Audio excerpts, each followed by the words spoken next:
Seria Tiparele de atașament și vulnerabilitățile sinelui interior. Capitolul 3. Atașamentul evitant. Episodul 3. Vindecarea evitantului. Spațiu sigur pentru vulnerabilitate și deschidere. Încă învăț că apropierea nu mă anulează, mă întregește. Pentru evitant, procesul de vindecare nu începe cu deschiderea față de celălalt, ci cu reînvățarea de a fi prezent cu propriile emoții.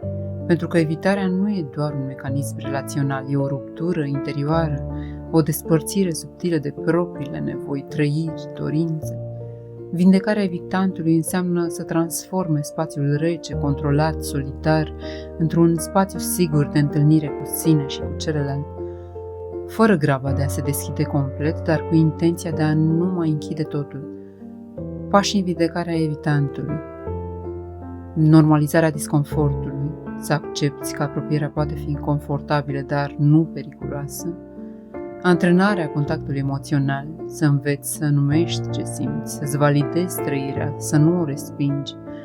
Împărtășirea controlată, să alegi momente mici de vulnerabilitate fără presiune. Crearea siguranței în relație, să rămâi prezent lângă cineva care nu cere să te schimbi și te invită să fii. Cum se simte progresul?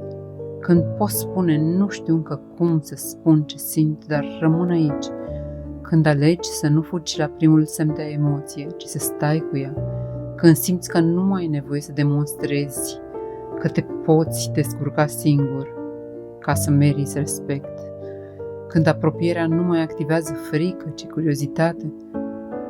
Poate vrei să te întrebi, pot rămâne aproape de mine în momentele vulnerabile? Pot lăsa pe cineva să vadă colțuri de mine, chiar dacă nu sunt pregătit să le explic? Îmi pot da voie să am nevoie de conexiune fără să o traduc în dependență? Ce înseamnă să-mi păstrez autonomia, dar să nu mai aleg singurătatea ca protecție?